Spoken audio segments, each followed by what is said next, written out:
This assembly and all living beings, please turn the wonderful Dharma wheel to teach and guide us how to live and birth and death, leave suffering and attain bliss, and quickly realize non-birth.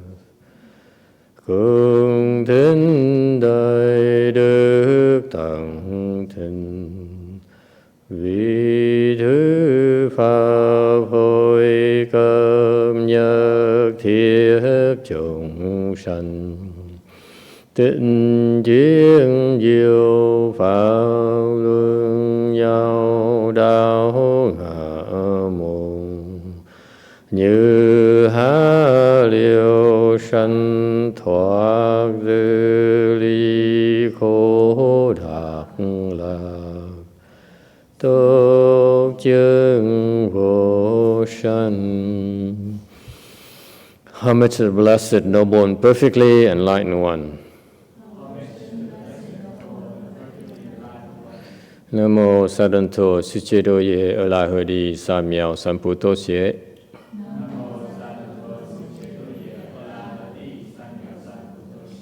Namo Tát Tát Tha Đô Già Đa Già A La Ha Đê Tham Miệu Tam Bồ Đà Tọa.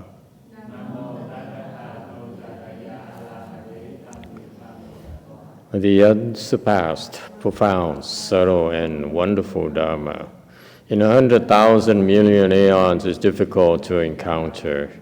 Now I'm able to see and hear, I will receive and maintain it, about to fathom the thus come one true and actual principles. Wu shang sheng she wei miao fa bai jie wan jie nan zao yu guo jin jie wen de shou qi yan jie ru lai zhen shi yi. O Buddhas and Bodhisattvas, Venerable Wei Neng, Venerable YongHua, Venerable Loveful People, and all good advisors, Amitabha. Sư Phật Bồ Tát kính thưa Tổ Hệ Đăng, Tổ Tiên Hóa, quý thầy cô và quý vị thiện tri thức A Di Đà Phật. Chư Phật Bồ Tát Liêu Chủ, Sư Phụ Sang Rần,各位善知识，各位出家人，各位善知识，阿弥陀佛。Today is the 18th? 19th already? Oh my God. Now August will be due very soon. We gathered 2019. Oh my God, so many changes. We gathered in Rosemead, California to continue discussing the 6th Patriarch Sutra. We are currently on slide first slide of the third chapter. Okay, the chapter, this chapter, third chapter title is Doubts and Questions from nghi vấn. Slide number 3, Sutra text. One day, Magistrate Wei arranged a great vegetarian feast in the master's honor. After the meal, the magistrate asked the master to ascend to his seat. Together with officials, scholars, and the assembly, he bowed reverently and asked, 一日为次使 为是社大会斋体自是警示圣座东观辽士度诉讼再拜问曰 một hôm vị thứ sự vì sư thiết đại hội trai tăng Dùng trai xong, thứ sử thỉnh đại sư thăng tòa rồi cùng các viên quan chức sắc học trò và dân chúng đồng nghiêm trang lại một lần nữa và hỏi rằng: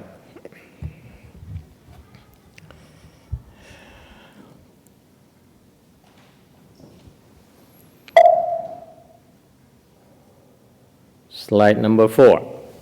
So one day, the occasion is the magistrate arranged for a vegetarian feast on the master's honor. Nhưng là cái ngày này, ngày đó, ngài vi quan thứ sử đó mới thiết lập một cái trai tăng để mà thỉnh tổ hệ năng tới. And so this vegetarian feast here is one way to for people to plant blessings. Cái trai tăng là một cái phương pháp rất là tốt để cho những người thường dân người ta tạo cái phước báo. So for example, in Hinayana people, very typical Hinayana tradition, the faithful very often come to the temple to cook for the monks and nuns. Trong cái truyền thống người Nguyên Thủy đó, người ta rất là chú trọng cái chuyện này, là họ quay cái phần rất quan trọng của người Phật tử bên Nguyên Thủy đó, là họ tới chùa để họ cúng dường đồ ăn hoặc là nấu cơm cho mấy thầy mấy cô ăn. You see this very often. I saw this very often in the typical Hinayana tradition. Mahayana as well, but not as a key part of the practice. Đại thừa mình muốn có chuyện như vậy, nên thiệt ra là Đại thừa mình không nhấn mạnh cái chuyện này lắm. Okay, but in Mahayana, our tradition is not just the food, because the food is a very good way for the faithful to come and plant blessings and receive blessings they can see and the benefits immediately. Tại sao người ta là thích dùng, Phật tử mình là thích dùng tới cúng dường đồ ăn với trai tăng? Tại vì khi mà cúng dường đồ ăn như vậy, họ thấy cái kết quả ngay lập tức. They see that the health improves.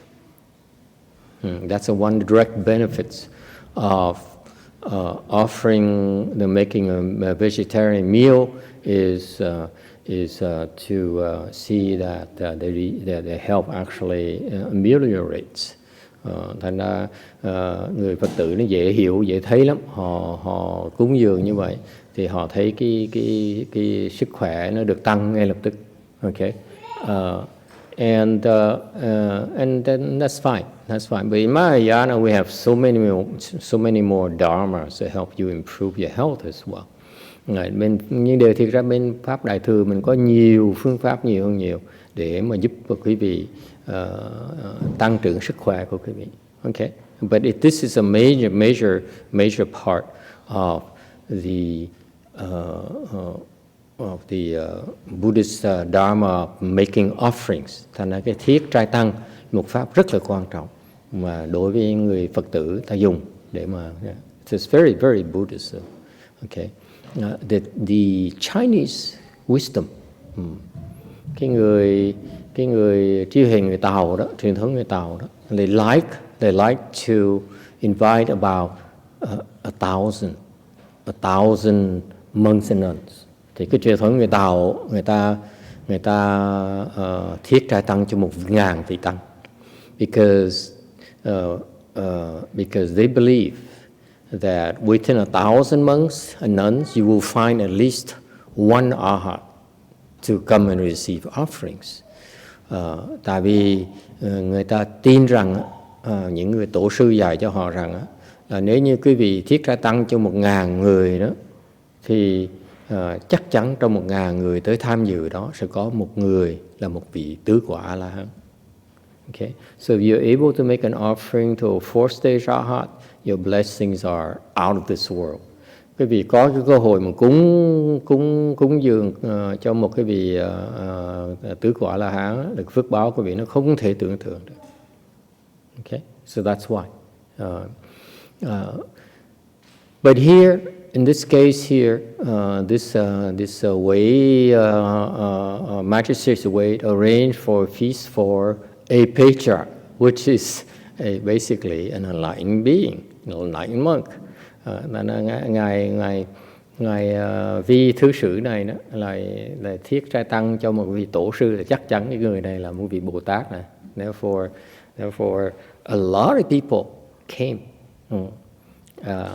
and paid their respects. Vì vậy, nhiều người người ta biết cái chuyện đó, thành nó đồn nhau, xì xầm nhau, họ nói rủ nhau tới tham dự cái trai tăng, đóng góp vào trai tăng. So these people came to contribute to the feast, vegetarian feast, as well as listen to the Dharma after the meal is done. Họ rủ nhau họ tới cúng dường cho cái trai tăng này và ao ước được nghe cái pháp sau khi ăn xong. Tại vì cái truyền thống là ăn xong là người thầy phải nói pháp. Because traditionally, the monks and nuns, after you receive food offering, you're supposed to speak Dharma. All right? Any questions? Ai thắc mắc gì không? Very, very Chinese. Truyền thống người Tàu. Very profound. Nó rất có cái ý nghĩa. Slide number 5. Sutra text.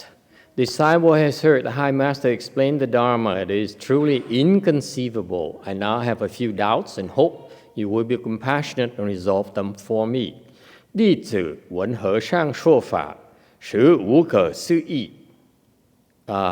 今有少疑，愿大慈悲，只为解说，特为解说。Đệ tử cái Hòa Thượng thuyết pháp thật bất thả tư nghị. Nay có một ít nghi, xin Ngài Đại Từ Bi ban giải thuyết. Okay, so now in slide number 6. Tấm thứ 6. Your disciple, meaning he took refuge with the master. Đệ tử là ông đã quy y với Ngài. Heard High Master explain the Dharma. Nghe Hòa Thượng giảng thuyết pháp. And the one thing, so after you offer the food, especially this is the protocol. You bow and you request the Dharma. Đời xưa như vậy, quý vị ăn thiết trai tăng xong rồi quý vị ngồi quỳ đảnh lễ, mọi người đảnh lễ xong rồi tỏ cái lòng cung kính, xong rồi thỉnh thuyết pháp. Okay. Now, it's kind of interesting that he addressed the Venerable Huệ Năng as a High Master. Cái để ý là cái ông Quang này, ông gọi là Hòa Thượng. Ngoài Ngài là Hòa Thượng. Usually, in Chinese system, you don't become a Hershang until at least 10 years, 20 years, 30 years after full ordination. Cái người Tàu, pháp người Tàu đó, hệ thống người Tàu đó, thì cái vị chỉ trở thành là Hòa Thượng sau khi đã thọ tỳ kheo giới 10 năm, 20 năm hoặc 30 năm. And yet he addressed this monk as Venerable Huệ Năng as a Hershang immediately. Nên quý vị thấy không? Cái này người ta gọi Ngài là xưng hô Ngài bằng cả Hòa Thượng ngay lập tức. This is how it is only possible because the other monks and nuns really revere the Master. Nó có thể xảy ra được như vậy tại vì những cái vị Hòa Thượng khác đó, rất là khâm phục Ngài Huệ Năng. And as well as the officials, giống như những cái người quan lại. All right, so that's what happens. Do you see? The recognition is for the worldly people. Thành quý vị biết không? Cái danh Hòa Thượng Thượng tọa này nó là chỉ cho cái thế gian pháp thôi. It's for you to bring forth the mind of faith and respect and faith. Cái chức đó, cái tên đó chỉ là giúp quý vị những người Ba Si Lô Cố đó, người phàm phu đó, phải sinh cái lòng cung kính và cái lòng tin. You don't become a Hersang Buddhism. Thường trong cái hệ thống người Phật giáo mình á, mình không trở thành hòa thượng only after you've proven yourself to be a major contributor to the Dharma. Thực ra cái hòa thượng, just like you have a PhD in a particular field, you're supposed to continue to contribute to the field.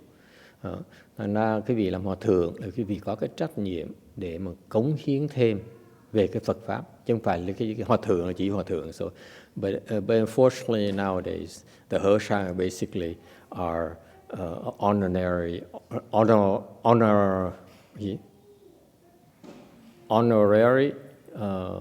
title, and you don't really need to do anything, and now you're entitled to receive offerings more or less.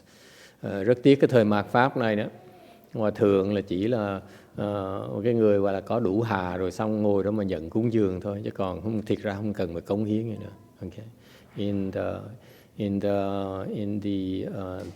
In the old tradition, the Hersang are supposed to contribute to Buddhism, which then entitles them to receive offerings and honors from the faithful. Tại hệ thống đi xưa đó là người hòa thượng là phải có cái sự cống hiến gì cho Phật tử, cho Phật giáo, thì mới có quyền nhận cái cúng dường, nhận được cái cung kính của Phật tử. Okay, it's not the case anymore. Bây giờ thời mạt pháp không được như vậy nữa. Any questions? And he says, the magistrate says, I heard you speak Dharma, and it's truly inconceivable. Vi thư sử mới nói là con đã nghe hòa thượng giảng pháp, thuyết pháp, con thấy cái pháp hòa thượng là thiệt là bất khả tư nghị. This is also a case in the past where these people are very, very well read, very knowledgeable, very and they listen to the monks' lectures and Dharma talks all over the country, and so they could tell the difference. Thành ra đời xưa như vậy, mấy cái vị mà quan lại này nó ta hiểu về Phật pháp, ta nghiên cứu Phật pháp, thành họ nghe, họ tới nghe rất nhiều vị hòa thượng thuyết pháp, thành ra họ có thể có cơ hội để mà so sánh. Okay? And he says, what I heard from you is truly inconceivable. Nghe hòa thượng nói đó, con thấy cái pháp hòa thượng thiệt là bất khả tư nghị. What is inconceivable? Basically, you can say he never heard anything this profound, this wonderful before. Bất khả tư nghị có nghĩa là ông này chưa bao giờ nghe cái pháp nào mà nó tuyệt vời như vậy. It is so profound that it truly is no way for anyone to be able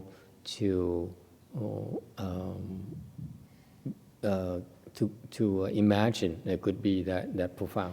Thật ra trước giờ những cái người ta giảng pháp không có ai giảng cách thâm sâu như ngài Huệ Năng giảng. Okay, so this magistrate Wei is very, very well read in in Buddhist scriptures. Đừng bao giờ quên ngài Vi Thí Sử này là ngài đọc rất nhiều kinh điển, nghiên cứu rất nhiều Phật pháp rồi. But he says, however, I know your Dharma is really inconceivable, but I have a few questions, and I hope you will resolve them for me. Ngài nói con biết là cái pháp của ngài Hội Thượng rất là cao, có nghĩa cao đến độ con không hiểu được, thành ra con có những cái nghi vấn mà con xin Hòa Thượng giải đáp giùm cho con. Okay, so I know your Dharma is inconceivable because I cannot comprehend everything, but as I listen to it, I have these questions that arise in my mind. I hope you will clarify them for me. Okay, this is also the tradition of speaking Dharma. Đây là một cái truyền thống nói pháp luôn nè. You allow people to ask questions and make time to answer the questions. Nói cách khác, đời xưa đó, mình nói pháp để cho ta có cái cơ hội để ta hỏi những cái thắc mắc người ta và giải đáp những thắc mắc người ta. Một cái phần rất quan trọng về nói pháp là vậy. Mình nói pháp để người ta có cơ hội thắc mắc để mà hỏi. Okay? So you speak Dharma, and the process of listening to Dharma will make you have questions. And therefore, you make sure you make time to answer those questions. That's part of speaking Dharma. Thành ra cái vị biết không, nói pháp là như vậy đó. Là mình nói pháp để người ta tự động khi nói pháp, nghe pháp, người ta sẽ có những cái thắc mắc. Mình phải nói cho người ta cái cơ hội để mà hỏi những cái thắc mắc đó và giải đáp những thắc mắc đó. Vì như vậy mới gọi là thuyết pháp. That's called speaking the Dharma.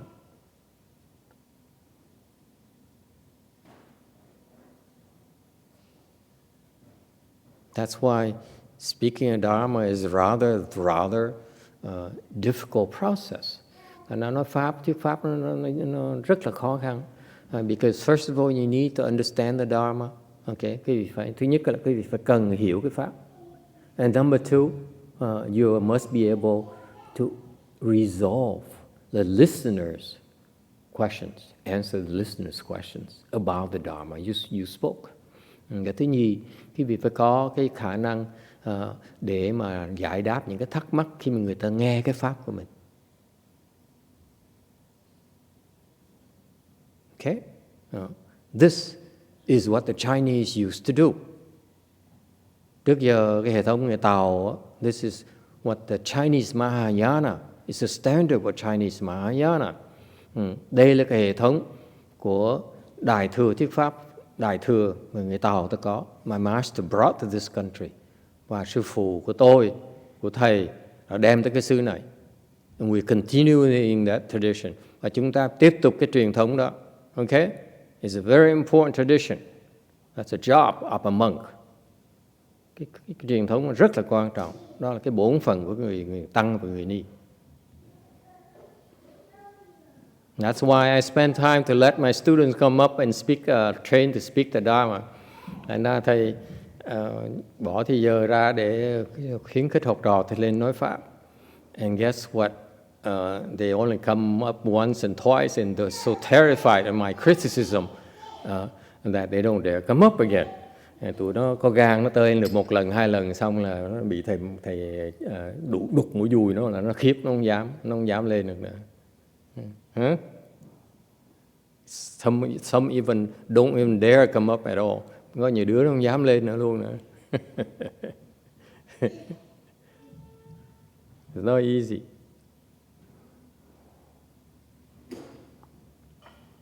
Không phải là dễ làm người tăng. Cái tiêu chuẩn mình cao lắm. Our standards are pretty high. Okay? Because we want to contribute to Mahayana, to the West. Tại vì chúng tôi hy vọng là có đem một tí cống hiến cho cái Phật Pháp Đại thừa của xứ Tây Phương tới này. Okay?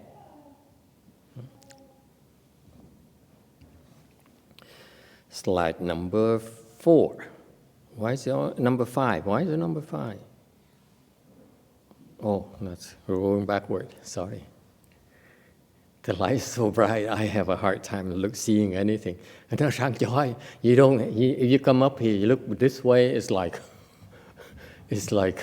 there's two suns, shining upon you. Cái phía thầy ngồi đây giống như hai cái đèn pha nó rọi vào mặt mình vậy. Okay.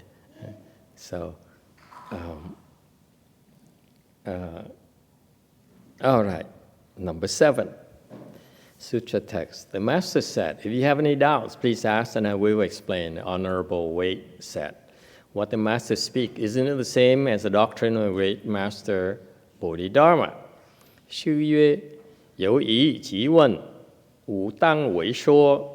为公曰：和尚所说，可不是达摩大sư宗旨乎? Sư nói, có nghi thì hỏi, ta giảng cho. Đi thứ sử bạch, chỗ thuyết pháp của Hòa Thượng có phải là tông chỉ của Đạt Ma Đại Sư không?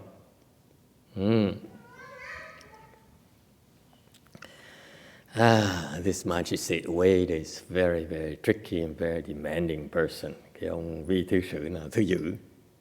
Để ông hỏi là phiền lắm. You let him ask questions, you asking for trouble. Để cái ông vi thứ sử nó hỏi cái vị hỏi pháp, cái vị chích ngắt phải ông. He knows too much. Biết nhiều quá. So the patriarch nicely said, just ask. I will try to explain.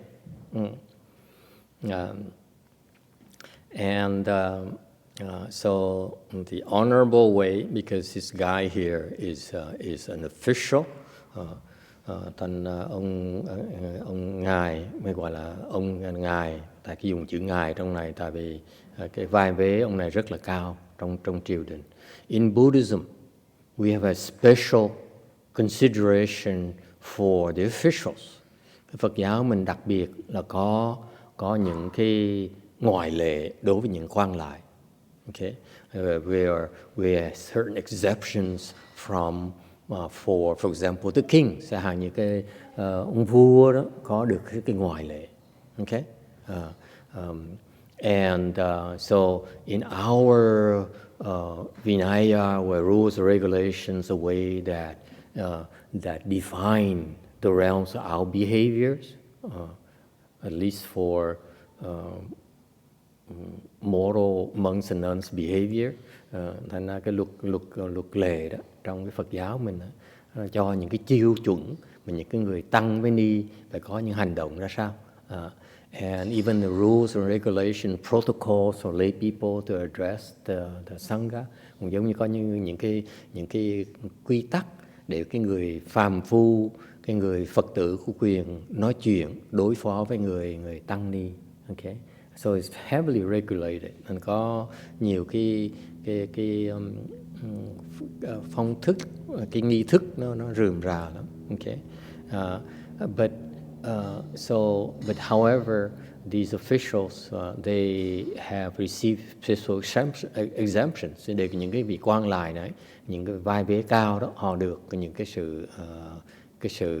sự ngoại lệ. For example, in our Vinaya, the monks and nuns are considered higher status than the king or queen or the magistrate. Chẳng hạn như trong cái Phật giáo mình tăng với ni, okay, là được coi là vai vế cao hơn những cái vị vua luôn nè. Okay. However, in our environment, when the king comes, he can sit at the same level as the monks and nuns. Thì mặc dù như vậy, chẳng như ông vua mà tới đó, ngài có quyền, cái ông vua đó có quyền ngồi ngang hàng với tăng với ni. Okay, because they are exempt from the protocol that applies to lay people only. Okay, nên cái người mà thứ dân người thường đó, người ta phải đi sau lưng của cái vị sư với người ni. So lay people, they're supposed to walk behind and stay behind the monks and nuns. If they don't, they lose blessings. They show lack of respect and they lose a lot of blessings. Cái người thường dân á, người Phật tử mà đi trước, người tăng người đi là thiếu có sự cung kính và nhất á, là mất phước dễ sợ lắm. You lose a lot of blessings. Mất rất là nhiều phước. But the kings are exempt. Để cái ông vua thì được ngoại lệ. He can be he can be the same level as And so many exemptions for the king. Thành ra có nhiều cái sự ngoại lệ cho nhà vua. Okay.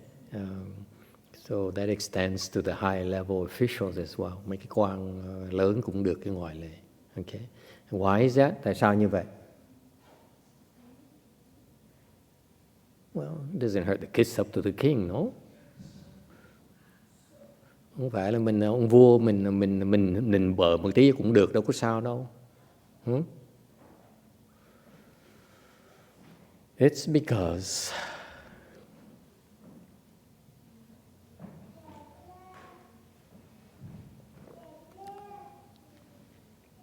to show consideration for mutual cooperation. Không phải mình nịnh bợ ông vua. Mình làm như vậy để tỏ cái lòng biết ơn do cái sự hợp tác với nhau. Okay? We recognize that the king is in charge of the country.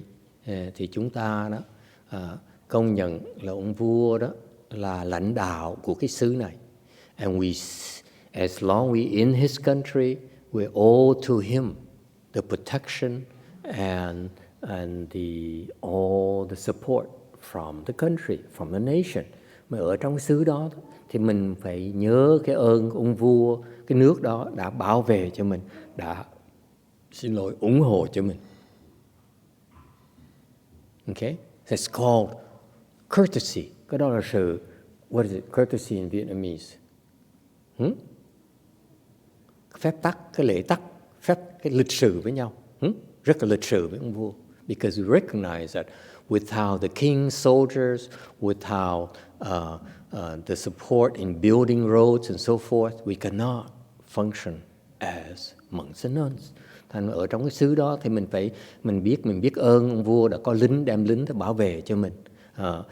Mình có nước sông nó sạch sẽ, nước mình uống, gạo để mình ăn, thì cái đó mình nhờ ông vua mình mới có được. So we owe to the king for those things, and therefore we extend to the king special considerations. Thành chúng tôi mới cho ông vua những cái ngoại lệ như vậy. Does it make sense or not? Okay, so since our tradition is to do that. What about nowadays? What about the presidents and so forth? Same thing.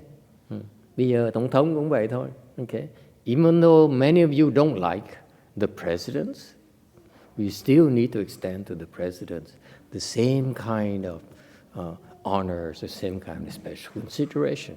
Mặc dù ông vua mà ông tổng thống mà có dốt đi nữa, even the president is very incompetent, very stupid, you still extend to them. It happened to the emperors too. Extend to them the same kind of consideration wherever you go. Bất cứ mình đi chỗ nào, bây giờ mình cũng vậy.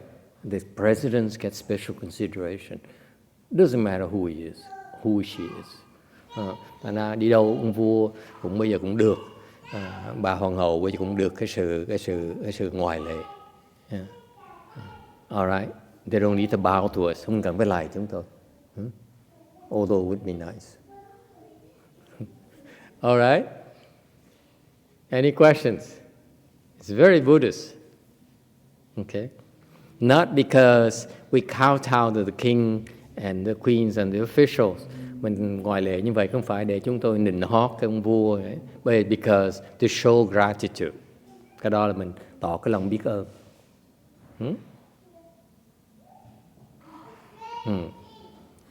So this magistrate is more or less the king of that area. Thành ra cái ông quan thư sự này là lớn lắm. Trong vùng đó ông là như là lớn nhất. Thành ra ông đứng lãnh đạo, ông đứng hỏi, đứng ra ông thỉnh pháp, một cái bày tỏ một cái lòng cung kính với ngài huệ đăng cái chừng nào. So you see, this magistrate is sort of numero uno in that area, that region, and for him, so that he personally stood up and requested the Dharma on behalf of his entire province. Thành ra ông quan này ông thay thế cái dân của cái vùng ông ấy. để mà thỉnh pháp cho người dân đó. Okay? Locally and also for all the Chinese people. Không phải riêng cái vùng đó không, mà cho tất cả những người Tàu. Does it make sense to you? So it's very, very formal, very important event. Thành ra quý vị đừng tưởng cái chuyện lúc những cái lúc này là lúc rất là gì đó trọng đại, không phải chuyện mơ hồ đâu. Chuyện lôi thôi lộn xộn đâu. Okay? And so he says, what the master has been teaching, what I heard from him, is it the same as the Bodhidharma's teachings? Ông hỏi là có phải là cái pháp thầy dạy chúng tôi đó, chúng con đó là phải cái cùng một cái tông chỉ của ngài Bodhidharma là không? Meaning what? Nghĩa là sao? Meaning that Bodhidharma is the patriarch that brought Mahayana to China. So is this along the same principles as that teaching? Tại vì ai cũng biết rằng ngài Bodhidharma là cái vị tổ mà đem cái Phật pháp đại thừa qua nước xứ Tàu, từ Ấn Độ qua Tàu. Thì tới cái đời Huệ Năng là đời tổ thứ 6 rồi đó, nó vẫn còn cái hương vị như vậy hay là không? So 6 generations later, are you sure it's the same vein, the same bloodline, the same teaching that's consistent with the first Chinese patriarch or not? 6 đời sau này, nó còn như vậy là không? Hoài khiếp không?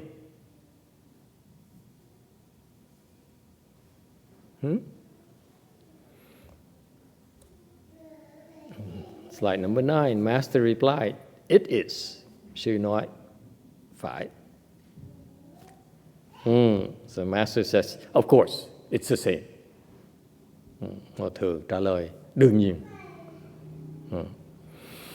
11, Sutra text. The magistrate asked, disciple has heard that when Bodhidharma first instructed the Emperor Wu of Liang, the Emperor asked him, all my life I have built temples, given sanction to the Sangha, practiced giving and arranged vegetarian feasts. YongHua, 弟子闻达摩出化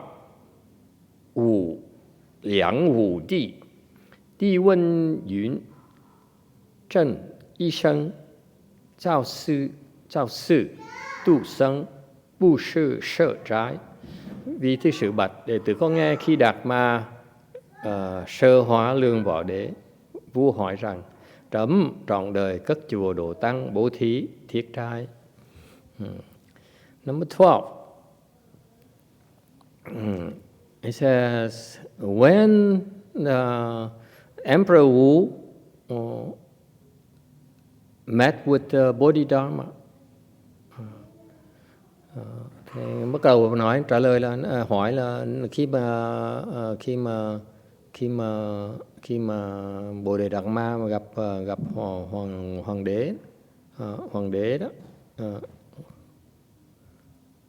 hoàng đế Lương Võ Đế đó, thì Lương Võ Đế mới nói rằng là trẫm đã có giúp đỡ rất nhiều cho Phật pháp ở xứ Tàu này, trong cái nước của ta, thì ra sao? So it's helpful for some of you to take some time to explain to you the situation between Bodhidharma and Emperor Wu of Liang dynasty.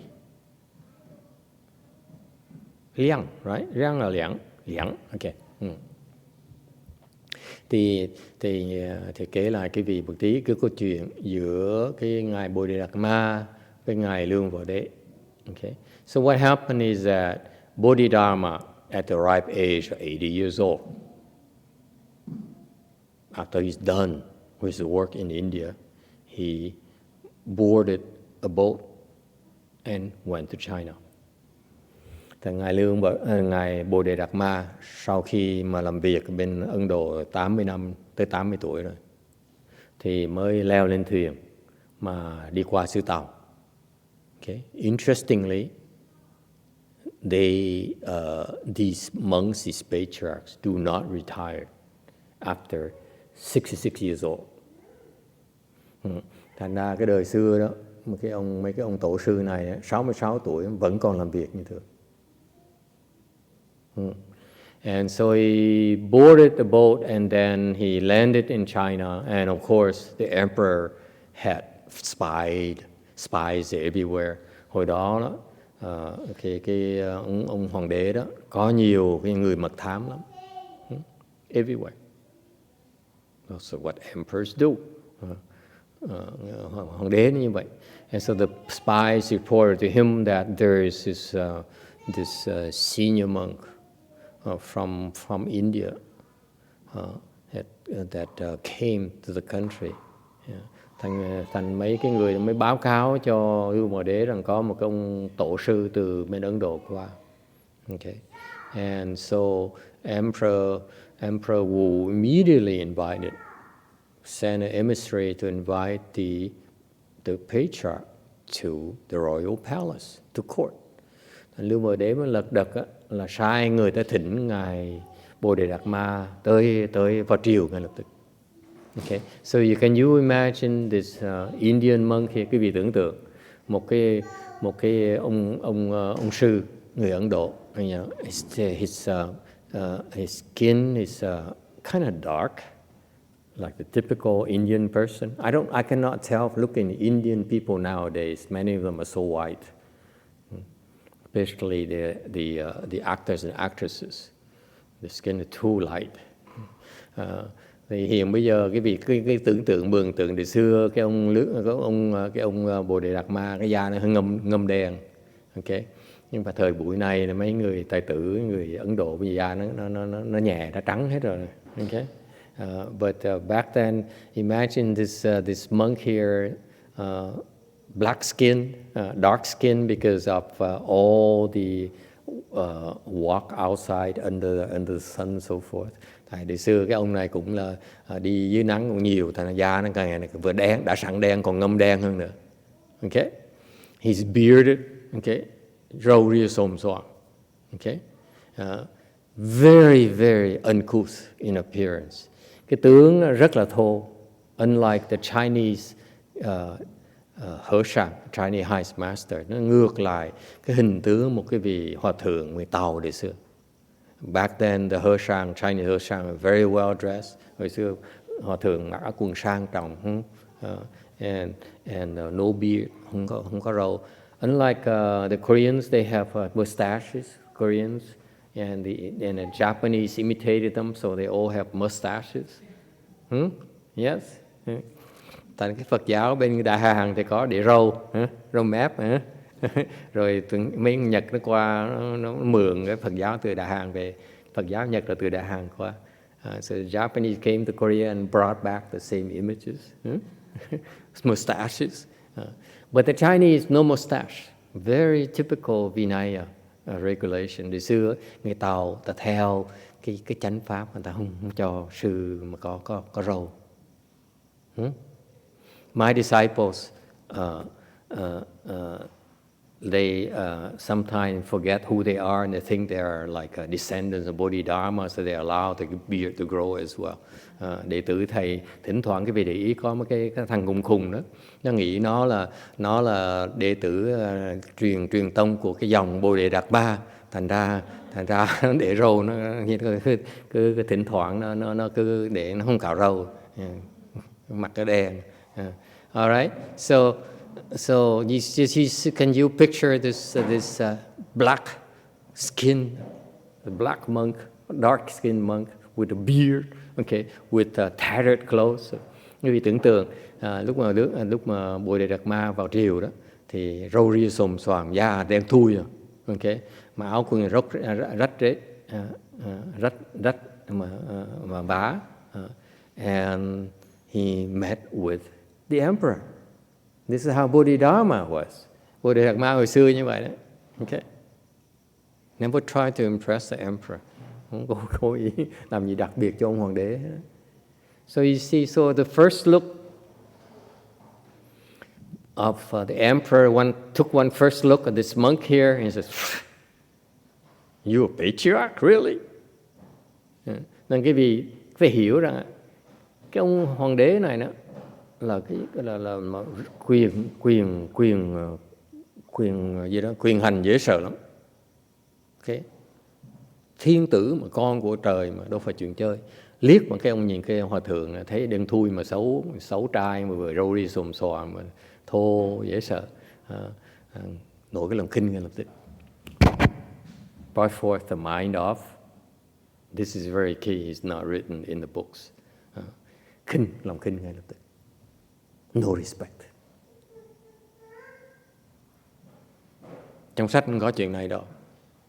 Okay. Đây là this is my version of Bodhidharma movie. Đây là cái bản quyền của thầy mới về cái phim trong tương lai của Bodhidharma. Okay. This is some free details. If in future Hollywood producers need more details, they can come and we can collaborate. Thành ra thầy gọi là nhử thôi. Mình cho một cái vài chi tiết nhỏ. Sau này những cái bên mà mấy muốn làm mấy cái cine về Bodhidharma tới nói chuyện với thầy sẽ cho nhiều chi tiết hơn nữa. I'm be glad to share more details and help work on the script. Consult on the movie. Okay. So you see, so critical. Emperor Wu of the Yang Dynasty, one look at Bodhidharma, disapprove of him immediately. Thành cái vị tưởng tượng một cái hoàng đế này là cái uy quyền dễ sợ lắm. Nhìn cái ông Bodhidharma cái lên nổi cái lòng khinh ngay lập tức. Trời ơi, tổ sư gì mà trông gì mà xoàng vậy? You a patriarch, really?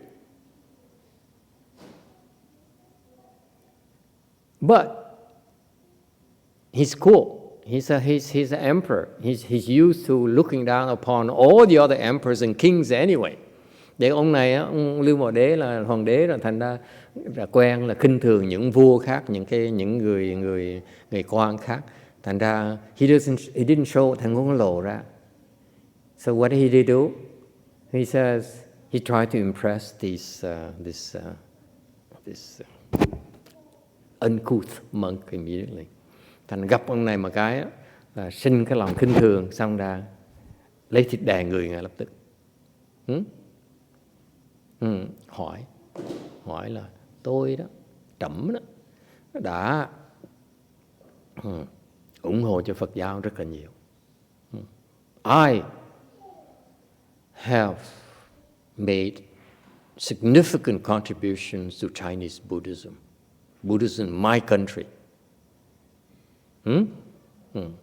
I help build temples, tôi xây biết bao nhiêu là chùa. I enable monks and nuns to lead the home life and become fully ordained. Tôi đã cho phép ủng hộ cho biết bao nhiêu người cạo đầu, xuất gia và thọ cụ túc giới. You know how expensive it is? Quý vị biết không, mỗi lần mà lúc nào mà xuất gia như vậy là tốn tiền dễ sợ không? You know how expensive it is? The clothes that these people wear, to convene these monks and do those things.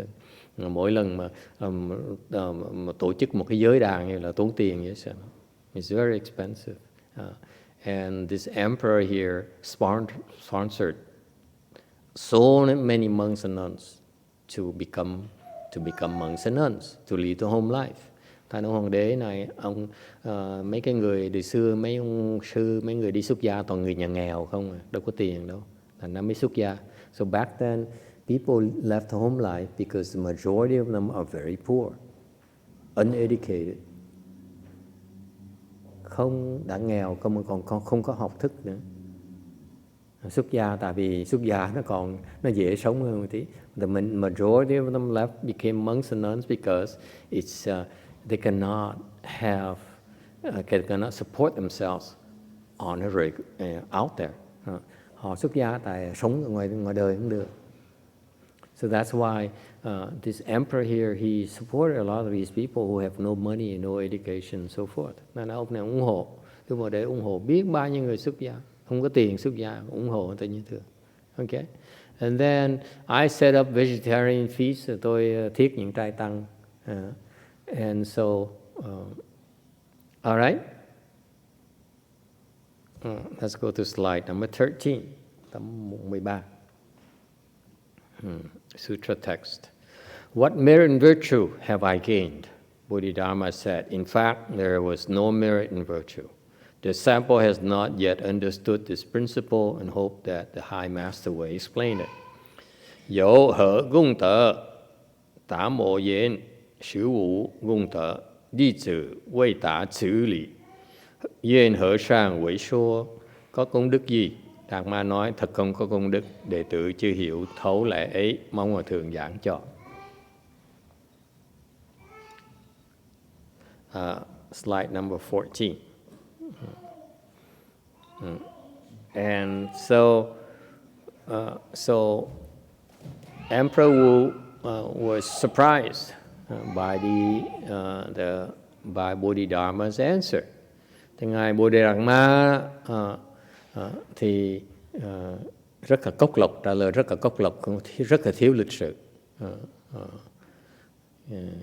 and very childlike, rất là trong cái tinh thần cái thiền tông, straight to the point.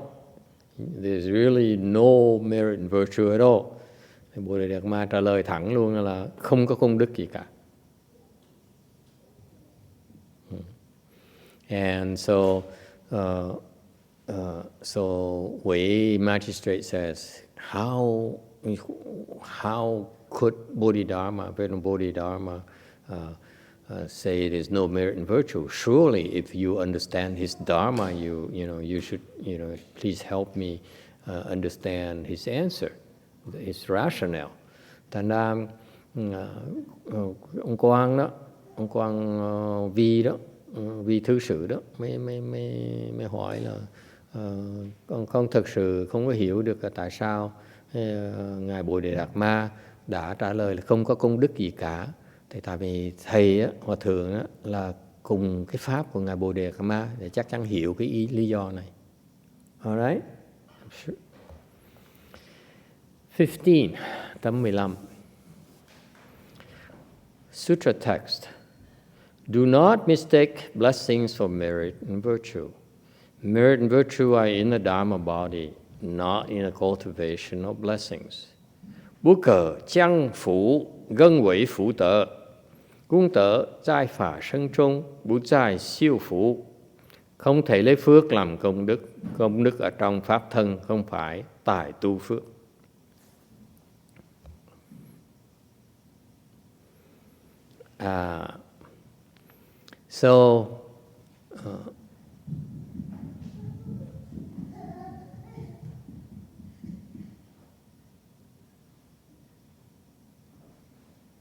Venerable Huineng said,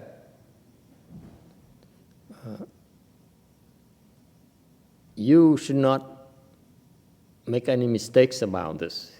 Ngài Huệ Năng phải trả lời, ông đừng có nên hiểu lầm như vậy. Okay? You should understand the difference between blessings and merit and virtue. Ông phải biết cái sự khác biệt giữa phước và công đức. Okay? What are they? What is the difference? Khác biệt ở chỗ nào? Merit and virtue, công đức, is in the Dharma body, not in the cultivation of blessings. Phước đức đó, nó nằm ở trong cái pháp thân, chứ không phải trong cái sự trồng phước. Okay. So he says, what does it mean? It means that you need to understand that when you do these things, it's for the sake of the Dharma, not for the sake of for worldly purposes. Thành cái vì trồng cái công đức á, là để làm cho trong cái để trồng phước với cái pháp, chứ không phải tìm cái cầu phước thế gian. Okay, so basically he says blessings are worldly blessings. Nói cách khác, danh từ là cái phước á, đây gọi là phước thế gian. Còn cái Phật giáo mới dùng cái chữ cái phước mà xuất thế hoặc là công đức. So here the terminology, the jargon is merit and virtue is transcendental blessings, whereas blessings are worldly blessings. Nói cách khác, công đức là cái phước xuất thế mình nói lúc trước đó. Còn cái phước mà thế gian là chỉ gọi là phước, gọn gàng phước. So far so good. You are in a good mood today. An hour, no one has any questions. Keep it up, and this lecture will be breezing through the whole next hour. Một tiếng đồng hồ qua, quý vị nghe một cách im lặng là đỡ khổ cho thầy lắm. Đừng hỏi, thầy đỡ nhức đầu. Okay. Slide number 17, Sutra text. The master further said further, seeing the nature is merit and equanimity is virtue. To be unobstructed in thought after thought, constantly seeing the true, real, wonderful function of your original nature is called merit and virtue. Sư Yậu Yue, Jian Xing Sư Gong, Bing Deng Sư De, Nian Nian Wu Zhi, Chang Jian Bẩn Xing, Chân Sử, Miao用, Minh Wei, Cung Tở.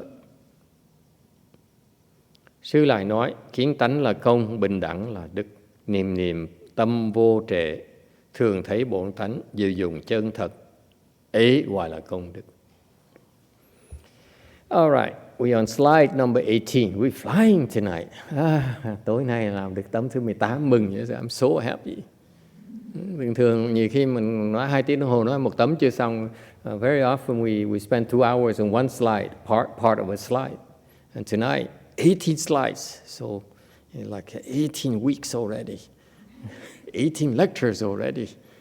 Mình tấm thứ 18 thì mừng dễ sợ. Mình coi nhưng mà tương đương với là mình giảng 18 tuần luôn. So on slide 18, seeing the nature is merit and equanimity is virtue. He explains, what is merit and virtue? It's the first time the master explains about merit and virtue. Ngài dạy về cái quan niệm, về cái công đức, về cái cách nhìn, qua cách nhìn của cái đại thừa mình. From a Mahayana perspective. Because only Mahayana do you have this term called merit and virtue. Cái công đức là một cái quan niệm về Phật giáo đại thừa mình. Okay? The Hinayana, they don't have these concepts. Bên Nguyên Thủy không có cái quan niệm này. Okay? So he says, seeing the nature is merit. Kiến tánh ngoài là công. Okay? And so you are able to see that ordinary people cannot see. That's merit. Kiến tánh là cái vị làm một cái mà cái người khác làm không được. Không bao nhiêu người thấy cái kiến tánh nổi đâu. Not many people are able to see the nature. So his definition of merit is pretty high. Thành ra cái vị để ý, có bao nhiêu người mà kiến tánh được đâu.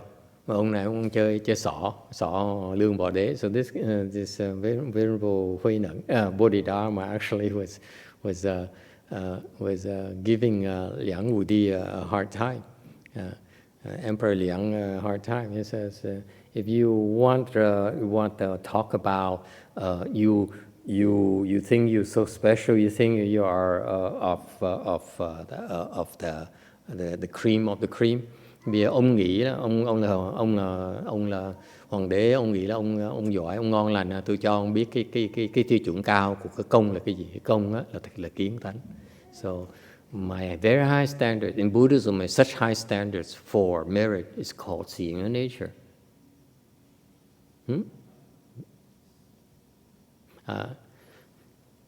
So in other words, it's not something that you can do. Thành ra cái này là chửi khéo. ông hoàng đế có hoàng đế nữa, ông đâu có thấy được cái Phật tánh đâu. Nó đòi công đức. So in other words, he's beautifully insulting the emperor without coming across as an insult. He says, you may be an emperor, but you can't see the Buddha nature. So you think you can create any merit at all? Forget it. That's insulting, isn't it? See, I have to learn to insult people like this. Này thầy đọc tới cái phần này thầy rung đùi khoái chí dễ sợ. Mình học cách chửi như vậy không ai phật lòng hết. That if I can do it this way, people would not be offended, and then I can be more famous. Phải chi đừng biết chửi người ta khéo như vậy mà thành nhiều người nó theo nghe pháp nhiều hơn. And then equanimity is virtue, và cái tâm bình đẳng là đức. Okay. Non-discrimination. All right. Unobstructed in thought after thought, constantly seeing the true, real, wonderful function, your original nature, is called merit and virtue. When the mind has no obstructions at all, okay, cái tâm nó không chướng ngại, nghĩa là sao? What does it mean? When the mind has no obstructions, cái tâm quý vị không chướng ngại gì hết.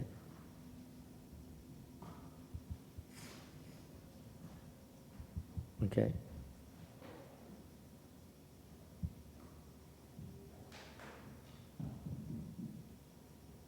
You see no obstructions whatsoever. Cái tâm quý vị không có cái gì hoặc là không thấy cái gì là chướng ngại mình hết. Okay. You're not bothered by anything. You don't feel that you're obstructed by anything. Quý vị cảm thấy là mình không ai cản trở mình, nó không có cái sự chướng ngại gì cả trong cái tâm của mình. You see nothing at all. Okay. And constantly seeing the true, real, wonderful function, original nature, và luôn luôn thấy cái chân thật, cái diệu dụng của cái bổn tánh, thì gọi là công đức.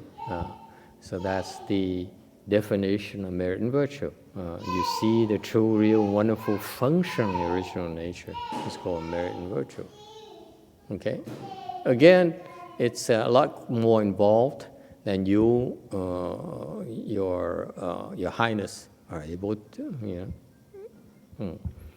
Thành ra ngài giảng cái tiêu chuẩn của cái công đức mà mình nói đây, nó có tiêu chuẩn rất là cao. Okay. Now you're talking about higher end merit and virtue. Okay.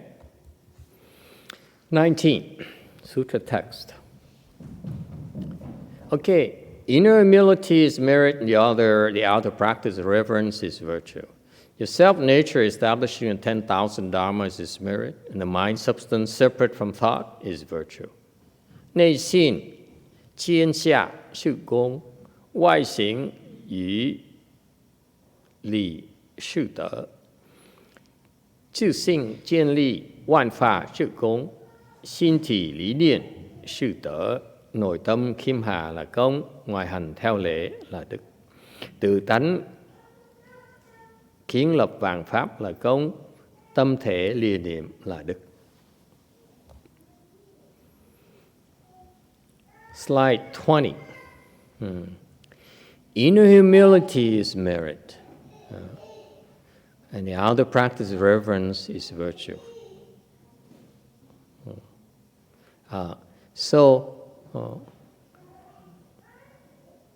If you're able to be humble, really inside, you feel humble. Nếu quý vị cảm thấy, cái tâm quý vị cảm thấy mình là khiêm hạ, mình là khiêm tốn. Okay. That is merit. Cái đó gọi là công. And inside you humble, outside you reverent to others. That's virtue. Nếu tâm quý vị cảm thấy mình là rất là khiêm tốn, ở ngoài đó mình biết cung kính với người khác, cái đó gọi là đức. Okay. Self-nature establishing the 10,000 dharmas is merit, and a mind substance separate from thought is virtue. Cái bản tánh mà nó thiết lập vạn pháp đó, gọi là cống, và cái tâm thể mà nó không có cái tư tưởng, cái niệm là khác đó, gọi là đức. So he's talking about honestly, this is a very high level of the practice that I don't understand. Đây là cái ngài dùng những cái định nghĩa đó mà thực sự cá nhân thầy không hiểu. Okay, so for me to try to explain to you is not possible. Thầy mà cố ý giảng cái vị cũng không thể nào hiểu được. Okay, even if I understand, I try to explain it to you, I would be wasting my time, your time. Mà có thể có hiểu đi nữa, giảng cái vị cũng hiểu không nổi đâu. Okay, so this is a time when you listen to Dharma, where you just listen and say, oh wow, the Dharma is truly inconceivable. Này lúc cái vị gật gà gật gà nó trời, thầy phải nói ngày nào nói pháp ngài lục tổ rất là cao siêu. Okay, moving on.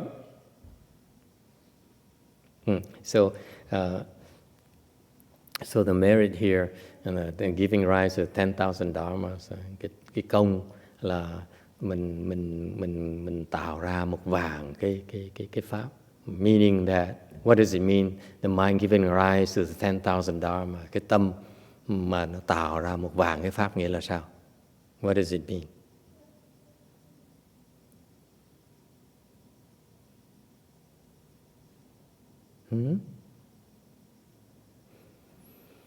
You give rise to 10,000 dharmas in order to benefit living beings. Lúc cái công việc làm cái vị mà với mục tiêu để mà mình giúp đỡ chúng sanh, thì những cái việc làm cái vị đó nó tạo ra một vàng cái pháp khác nhau để mà giúp đỡ chúng sanh. When you try to help living beings, in the process of trying to help living beings, you are creating 10,000 things to help them. That's called only merit. You build temples, xây cái chùa, you explain sutra, giảng kinh, you write Chan handbook, biên soạn một cái cuốn sách về thiền. Okay, all of those things.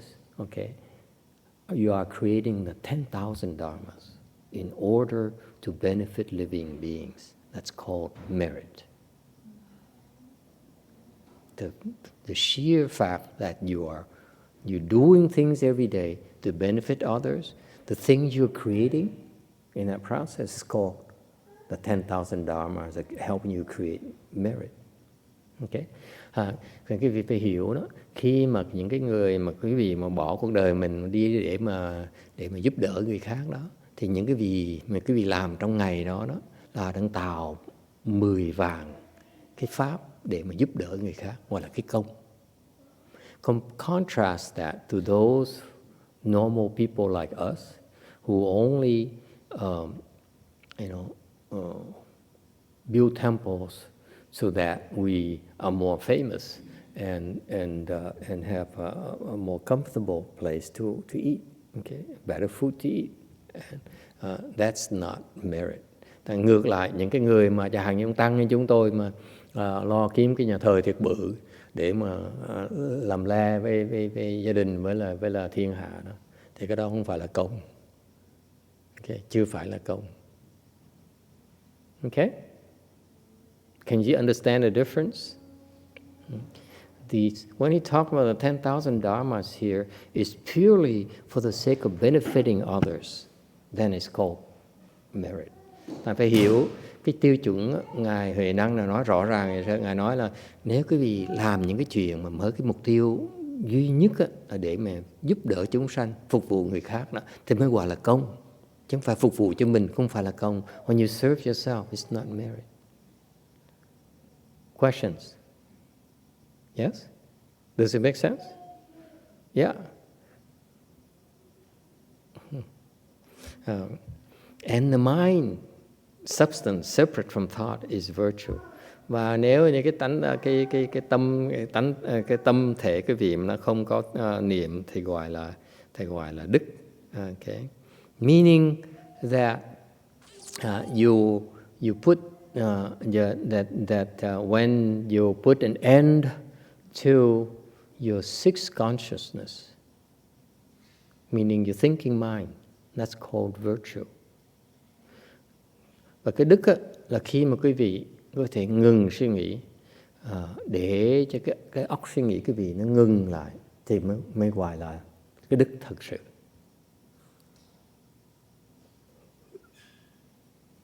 Any questions? See, I told you. I tried to explain to you. You know, it's like it falls on deaf ears. Nói cái vị trước rồi, cố gắng văn nghĩa cái vị cũng vô ích thôi. Giống như nghe như mình nghe sấm mà người điếc mà nghe sấm vậy đó. Questions? No question. This is a questions and answer and doubts. Cái này cái phần là cái chương của cái nghi vấn mà cái vị không có nghi có vấn như thế đó.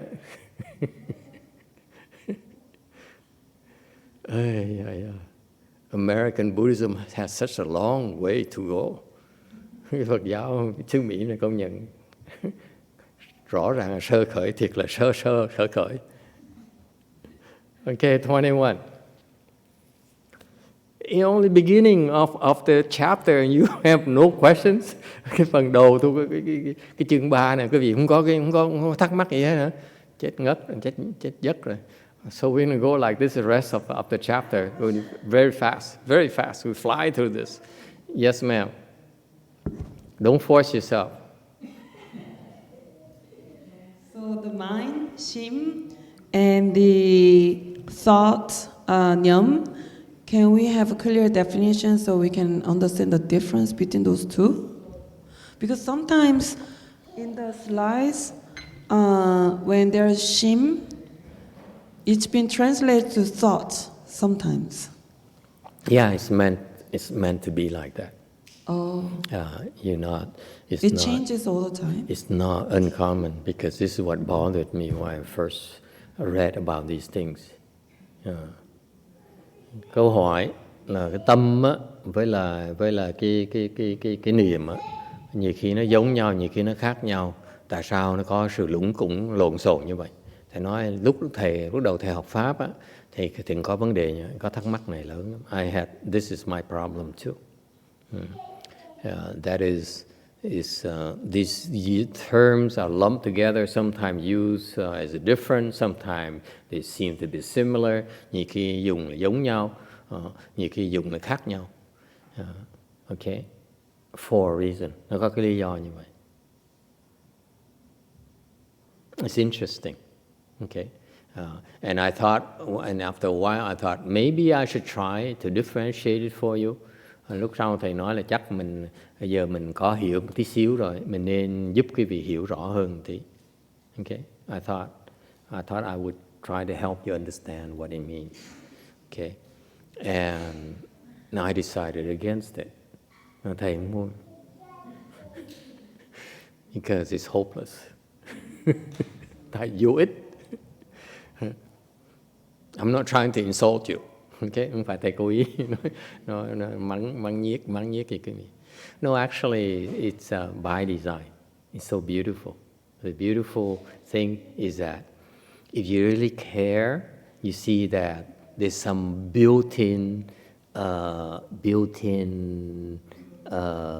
fuzziness there. Thành cái pháp hay ở chỗ nhiều khi cố ý như vậy, nói một cách mơ hồ để cái vị bị có cái sự thắc mắc. And some of you might say, my God, this is so unclear. So when people who try to tell you, I understand what this is about, what mind and thought and so forth, those people say that are the one who really don't understand at all. Thành ra cố ý như vậy, thành những cái người mà dám nói là tôi hiểu cái sự khác biệt giữa tâm với là niệm, đó là mấy người đó không hiểu chứ mà dám nói những chuyện như vậy. It's by design. It's supposed to be vague. It's supposed to be confusing. nó cái pháp cố ý như vậy. Đó. Là khiến quý vị bị mơ hồ, là đi có cái sự thắc mắc ở trong. Okay? It's so beautiful. Sometimes by design, là những cái cố ý là thấy tuyệt vời nhé. Okay? But if you practice chant để quý vị thiền, one day you see why. Ngày đó quý vị sẽ hiểu tại sao nó cố ý như vậy. It's so beautiful. Nó rất là tuyệt vời. And you know, once you understand chant, một khi quý vị thiền rồi đó, okay, then you see that actually the confusion is actually no confusion. Rồi khi mà quý vị hiểu thiền rồi, quý vị mới thấy rằng cái sự mơ hồ này thực sự không phải là mơ hồ. See? Precisely. It's so cool. You will find out for yourself, actually it's no confusion at all. Cái hay vậy đó là quý vị nếu sự tự, this is a test of your faith. Thử cái lòng tin của quý vị. Yeah, remember the last few days I keep on harping about faith. Mấy ngày vừa qua thầy cứ nói lui nói tới về cái quan niệm là cái lòng tin, cái chữ tín. Okay? You don't realize that in Buddhism, we test your faith constantly. Cái Phật pháp đại thừa mình khiếp lắm. Và cái lòng tin quý vị nó luôn luôn nó được thử thách.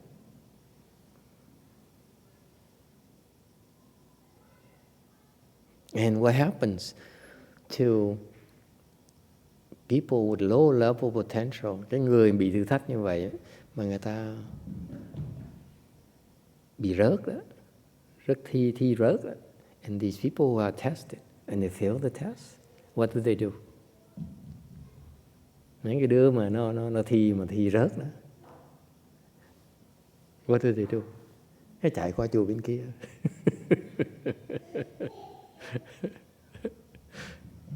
Nhớ không? Chạy còn chửi nữa.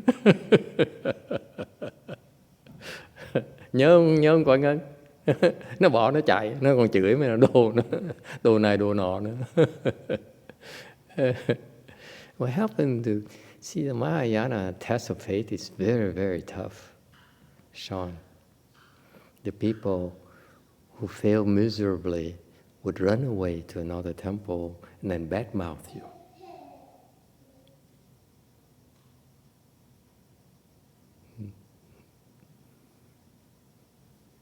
So it helps makes you more humble. Nó mắng nhiếc mình như vậy, mình phải khiêm tốn hơn một tí nữa. So it's beneficial to us. Tại nó mắng nhiếc, nó khinh thường mình, nó nói nó dày xéo mình như vậy, thiệt ra nó giúp đỡ cái việc tu hành của mình. So when people badmouth you and criticize you and accuse you of this and that, actually it helps your cultivation. So it's a test of faith on both sides. Thành cái thử thách này nó thử thách của học trò, ông thầy luôn nữa, chứ không phải ông thầy nó không bị thử thách đâu. Dễ sợ không? Isn't that cool? Never mind, I give up. Cái nói này xa xôi, cái gì chắc là không hiểu được. Okay, 21, Sutra text.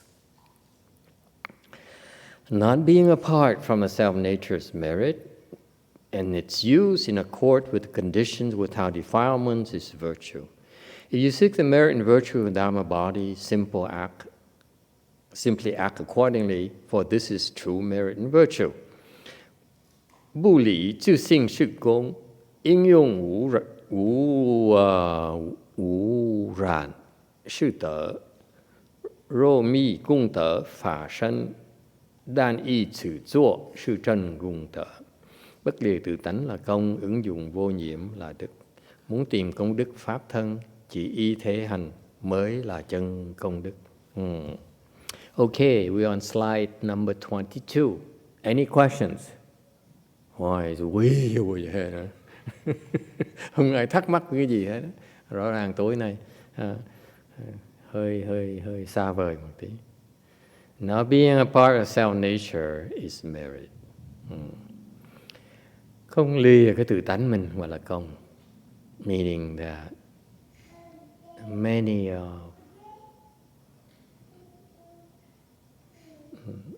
enlightened monks and nuns cannot even do this. Những cái vị mà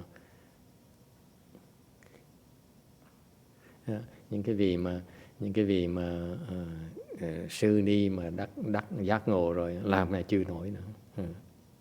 Không lìa tự tánh là công. It takes a lot of work. Cái này muốn không lìa tự tánh nó là khó khăn dễ sợ. It takes a lot of work. Yes. So one day, if somebody really hardcore cultivator fall asleep laying down, that's considered that's considered being apart from self-nature? I'm sorry? If enlightened monk fall asleep laying down because too tired, is it considered to be being apart from self-nature? No, we're talking a pretty high level. We're talking about part of self-nature is referring to enlightened people. His standards here are extremely high. Okay, and he's talking about at the bodhisattva levels. You can interpret this as bodhisattva levels. Để nói về cái trình độ ngài Bồ Tát đó. Những người Bồ Tát đó, đâu phải những Bồ Tát cũng làm được cái này đâu. Nó khó như vậy. Cái công đó, trường hợp trình độ cao, we're talking about high level bodhisattva. This is what they do. Low level bodhisattvas have no way of doing this. Cái Bồ Tát trình độ thấp làm này không nổi, Bồ Tát cao mới làm nổi. Okay? And to use the self-nature according to the condition without defilements is also very hard to do. Ta nói cái chuyện mà dùng cái tự tánh mình theo cái nhân duyên đó mà không bị tiêm nhiễm đó, cái đó gọi là đức. He's referring to the fact that these bodhisattvas, instead of like the arhat says, you are too stupid, you are so defiled, I just waste my time talking to you because you don't understand what I talk about anyway. Okay, so they give up on you. They say, you stay where you are. Okay. Nói là để nói ngược lại cái trường hợp của những người tứ quả La Hán đó, người ta nhìn chúng ta, nói chúng ta là ô uế quá, dốt nát quá, thiếu trí huệ.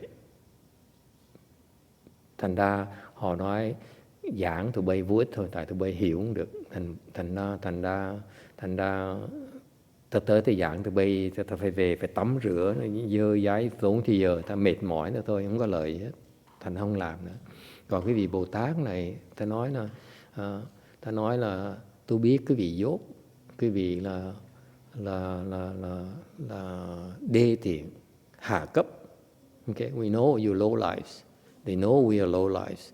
You know that you are stupid. You know that you are so defiled. You're so greedy, so manipulative. Biết là cái vị đê tiện cái sợ, biết cái vị là bần tiện mà đi lợi dụng người khác. Okay. And yet, they still mingle with you. Nó vẫn chung chà với nó. And yet, they don't get defiled by your defilements. Nên chung chà với quý vị, mình chọn chung chà những người như vậy mà không bị người ta làm phiền não, làm ô uế mình mới gọi là đức. Là mình hy sinh. So you make sacrifices. You have to deal with these low lives. That's called virtue. Does it make sense? Never mind.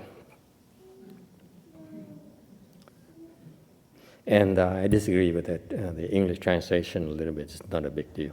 Okay.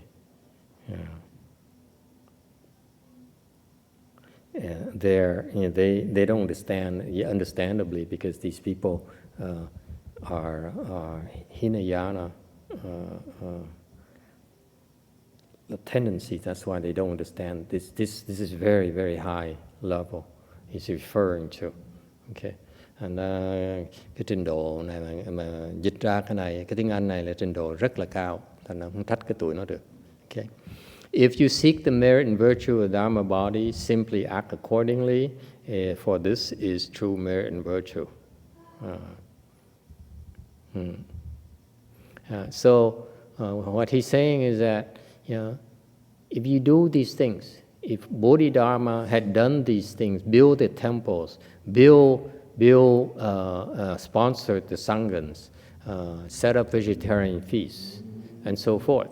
Là ngài Huệ Năng ngài nói phải chi mà Lương Võ Đế đã xây chùa, đã giúp đỡ tăng ni, đã thiết trai tăng với cái tinh thần đó, là phục vụ Phật giáo, chứ không phải vì cầu tư lợi cho mình mới gọi là công đức được.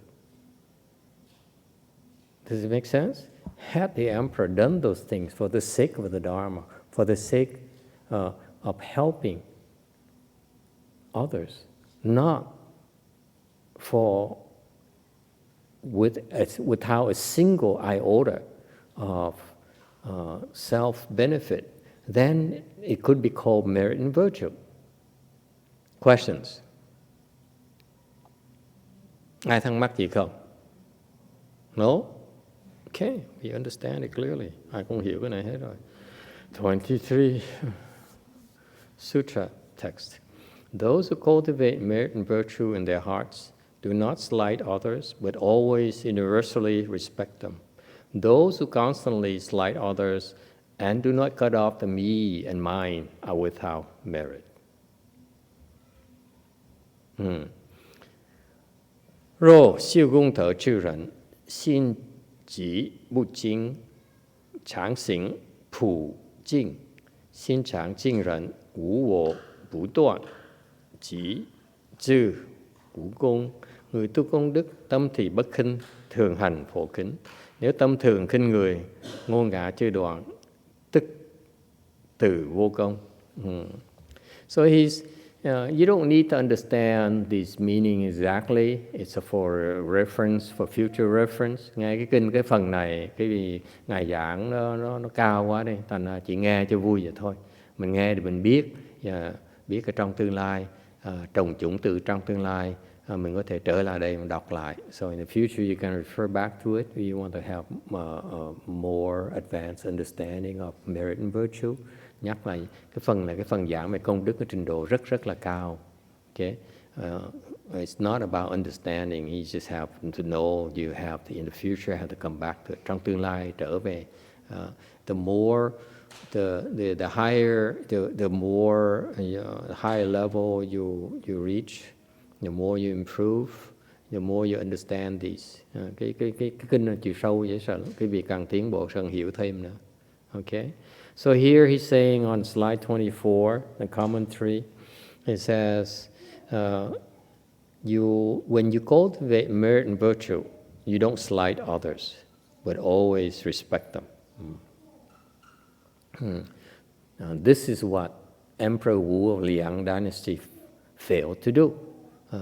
Thành ra Ngài nhắc lại, khi mà quý vị tu công đức như vậy, đang giảng về cái phần này, phần mặc dù nó cao, nhưng thiệt ra cũng liên hệ tới Ngài Lương Võ Đế nữa. Okay? Là Lương Võ Đế lúc mà làm những cái chuyện mà giúp đỡ cho Tam Bảo đó, cái tâm nó còn khinh người.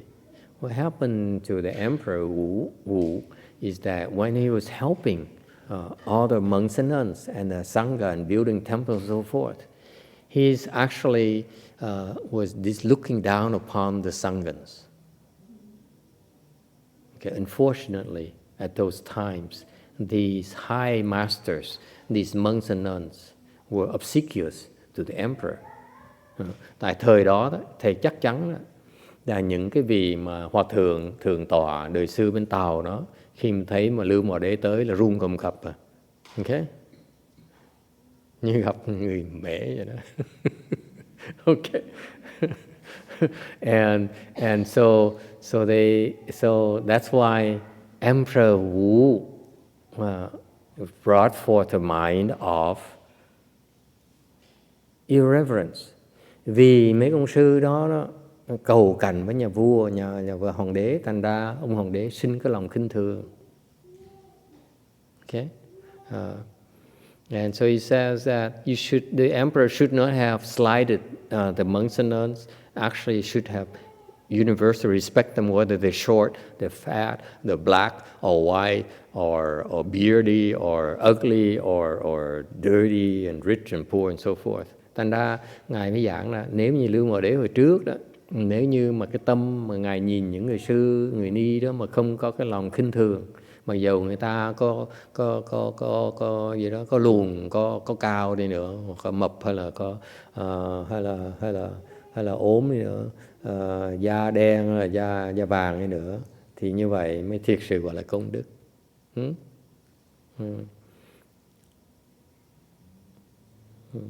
In particular, those who always slight others and do not cut off me and mine are without merit. Thành những cái người mà chuyên môn coi thường người ta. When you slight others, what happens? Khi mà quý vị thường khinh thường người ta đó, chuyện gì xảy ra? You learn to disguise it very well. Thường quý vị trong cái tâm quý vị mà khinh thường người ta đó, thì thiệt sự quý vị giỏi đấy, quý vị giấu đó được. But your children cannot. Để con quý vị nó giấu không được.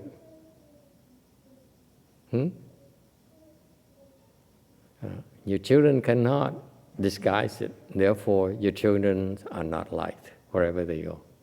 Thành con quý vị nó giấu không được. Thành đi đâu người ta cũng ghét con quý vị. They don't like it. They are not liked at all. That is why rich people have to send their children to rich schools only. Thành ra cái người gia đình giàu phải gửi tới con tới học những cái trường giàu. Chân thôi nó gặp đứa khác, nó khinh với đứa khác, tụi nó ghét lắm. It's not safe for them. Nó khinh như vậy, gặp những cái trường mà trường nghèo đó con, nó làm thịt đó, đừng có tưởng. Okay, not safe. All right. And instead, should respect all of them. Thì ra cái tâm quý vị mà luôn luôn cung kính tất cả mọi người đó, không cần phân biệt gì đó, mới thiệt sự gọi là công đức. Then it's called merit and virtue. That's what Emperor Wu Liang Dynasty should have done. Đó là Ngài Lương Hòa Đế đáng lý phải làm như vậy mới có công đức được. Okay. And those who slight others and do not cut off me, what is me and what is mine are without merit. Lương Hòa Đế là cứ nói là tôi tạo cái chùa đó của tôi tạo ra đó. I created the temple. I sponsored those monks and nuns in that class. Nói tôi cái chùa đó tôi xây đó nghe. Rồi mấy cái ông sư tăng đó cái năm đó là của tôi đó. Okay, những cái đại giới đàn là tôi trả tiền để thiết lập đó. Okay, là không có công gì hết. All right. Still no questions?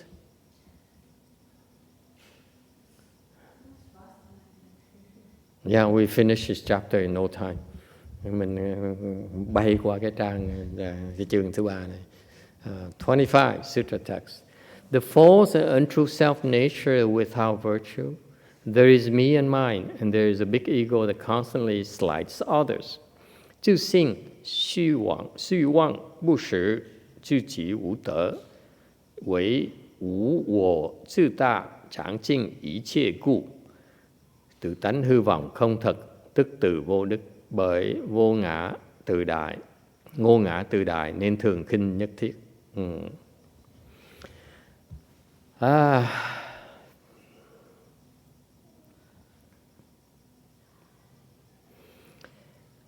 When you stoop to being false and being untrue, nếu quý vị sống trong cái giả, trong cái không chân thật, okay, thì cái đó là không có đức.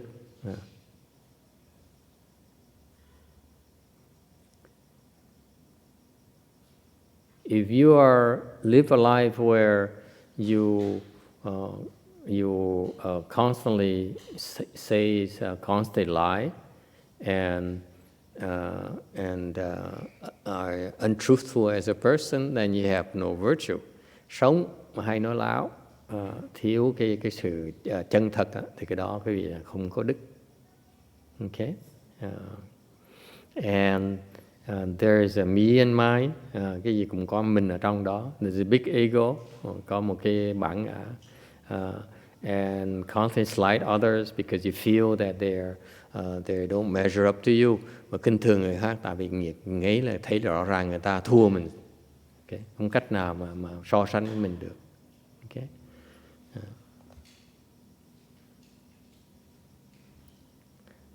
Oh my God! A question in the darkness. Câu hỏi trong cái bóng tối. Yes. So, Master, it's trying to say that someone could be cultivating to a very high level, but if they are always are going back to themselves, to their ego, then they will have no virtues. No, I when you forgot go what to the the high word level, was. it's no longer me and mine. It's no longer that case.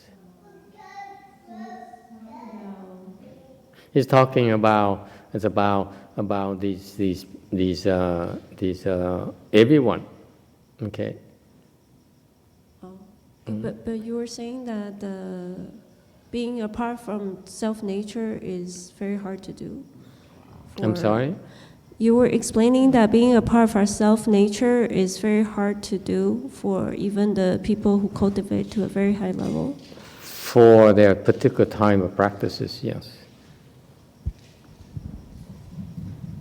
Because I noticed that in the Americans, the people here, it's still new to them, and they don't understand. The Chinese haven't really transmitted that knowledge to their English yet. That's why the Americans, the non-Chinese speaking, they don't understand it yet. It's very hard for them to do. Câu hỏi cái chi tiết mà thầy nói đó là nói tại vì kinh nghiệm thầy thấy những cái người mà ở xứ này đó, cái Phật giáo mình mới sơ khởi, thành ra họ có trình độ giỏi nhưng họ chưa hiểu những cái pháp thâm sâu. Người Tàu ta chưa dịch ra tiếng Anh. Cái khổ là cái tụi nó dịch ra nó không hiểu cái pháp này, thành ra phiền lắm, nó làm không được. Mà dịch ra rồi nó chưa hiểu, mà hiểu rồi làm cũng không phải là dễ nữa. So what happened is that unfortunately the Mahayana texts in English, okay, have yet to translate these critical Chinese concepts in Mahayana.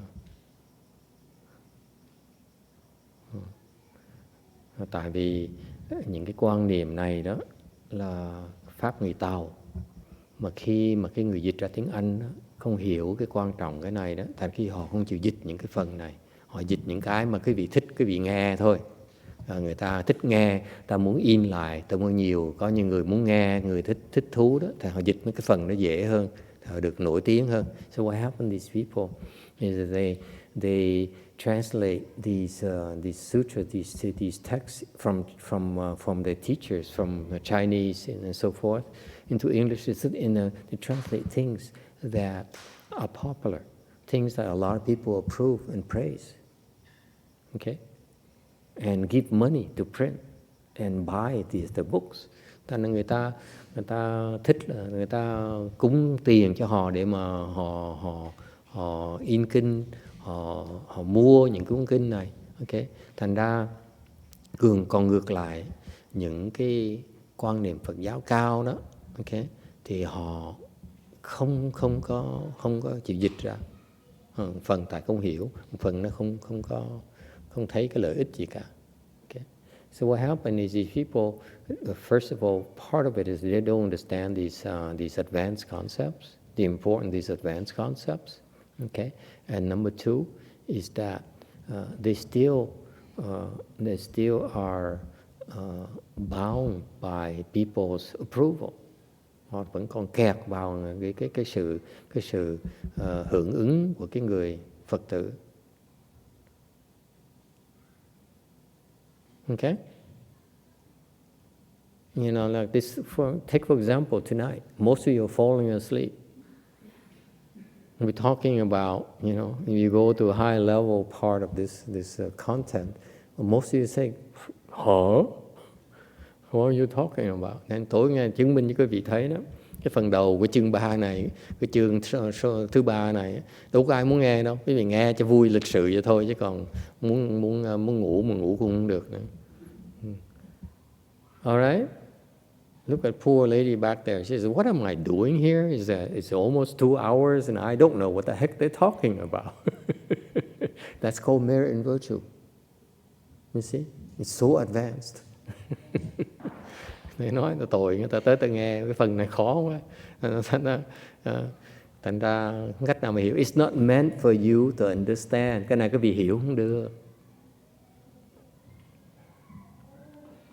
But what happened is that in the future, mà giờ quý vị hiểu cũng được, nếu phận bỏ thì giờ nói cái vị như thường, tại trong tương lai đó ok, trong tương lai chắc chắn ngày đó quý vị sẽ nói có những cái mà tôi muốn hiểu, because in the future you will one day come to this decision, to this strike up this thought. I want to understand these concepts. It's more to this Mahayana than I think I can understand. Tại vì cái này là thách thức quý vị cho biết trong tương lai đó.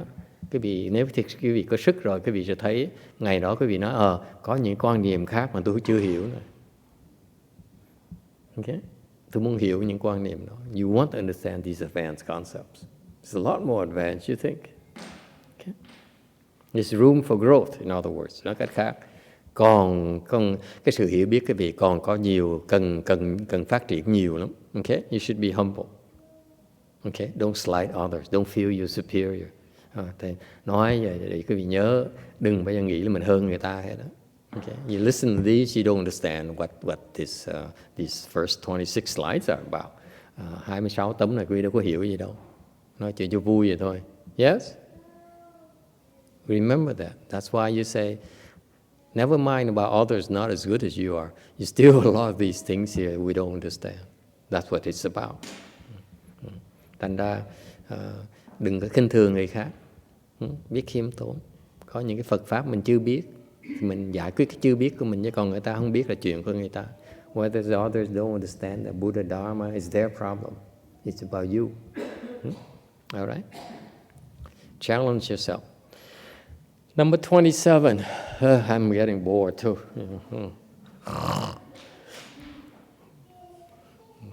I should develop the ability to lecture without and be asleep at the same time.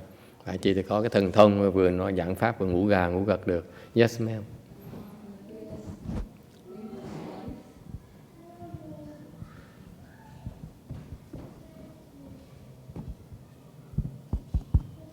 On the previous slides where it used the untrue self-natures and false and untrue self-nature, this self-nature, why are you using self-nature is a little confusing. Like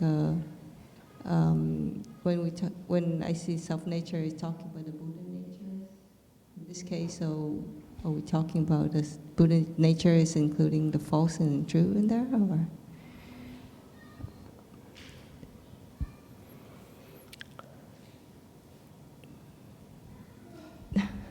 I don't know. If you operate in a mode where you always false, meaning you tell lies, okay, and you're untrue to yourself, okay, that is no virtue at all. What happened is he's referred to the fact there's some people, if you will, at simple terms, there's some people who are compulsive liars. There's some people that as soon as the ego is threatened, they lie immediately. These people are not virtuous, regardless of who they are. Cái này nó khó dạng nghĩa, như đều mình do cái ví dụ. Có những cái người đó mà họ mỗi lần mà họ cảm thấy rằng cái bản ngã họ nó bị đe dọa đó, thì tự động nó láo ngay lập tức.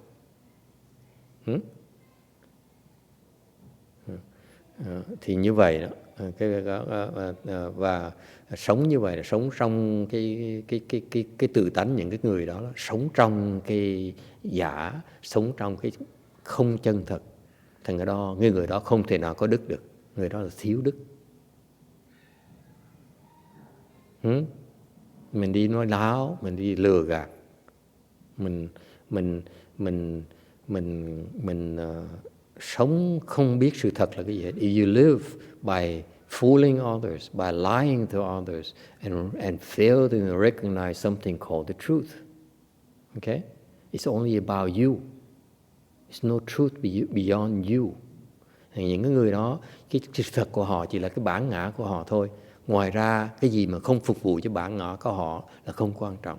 The only thing true to them is what their ego likes.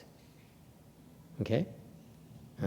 When you're like that, basically your self-nature is basically screwed up.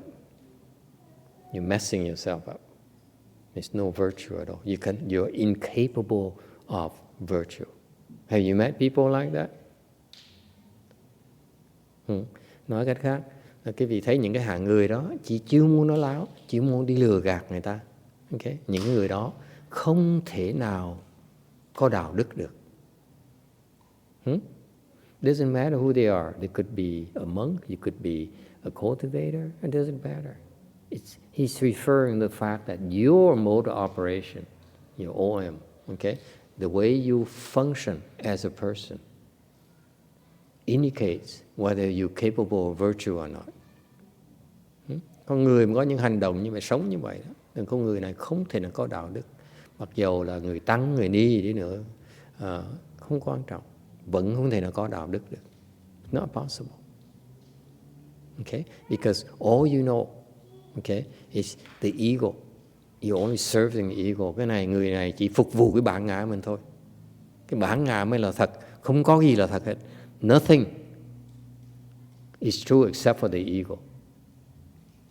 And ego is constantly fooling itself, denying the facts in order to serve itself, to protect itself. Cái bản ngã cái vị nó chuyên môn, nó sẵn sàng phủ nhận cái thực tế, lừa gạt người ta để bảo vệ nó. Okay? Thì những người như vậy không thể nào có đức được. These people are not virtuous.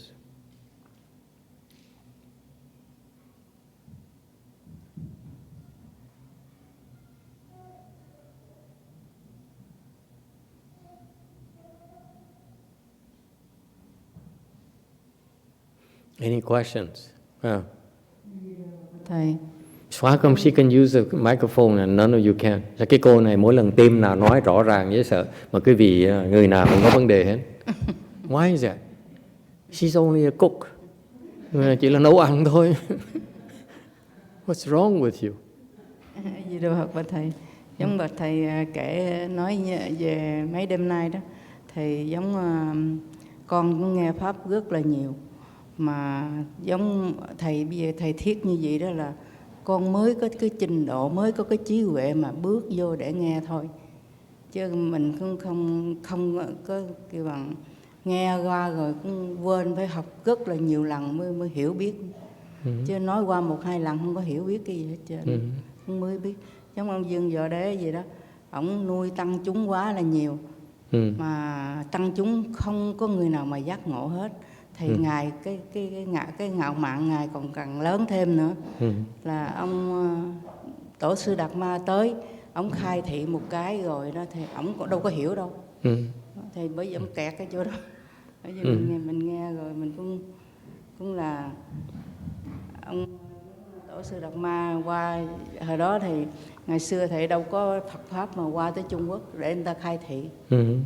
Là tổ sư Đạt Ma thì tới giảng đâu cũng muốn nghe đâu. Đâu có nghe đâu. Thấy là người đó là đồ bỏ rồi. Mấy người Thiệt kia sao? là có vua chúa rồi để nuôi cung phụng đồ này kia. Tại vì cô có biết không, cái Phật pháp mới hay ở chỗ là ông Lương Bảo Đế đó, ông nghe Phật pháp cũng thấy hay quá, cái nhân quả như cái lý thuyết nó hay quá. Nhưng điều cái hay đó là tại vì nó không giải quyết được cái bản ngã của ổng. Thấy nó hay khiến cái bản ngã càng ngày nó càng to. Thành ra cái ngày Bồ Đề Đạt Ma coi mới nói là cái pháp này mà ông hiểu đây không phải Phật pháp. Đó là thế gian pháp. Dễ sợ không? Well, she brought out a very interesting point. She said, look at the Emperor Wu. he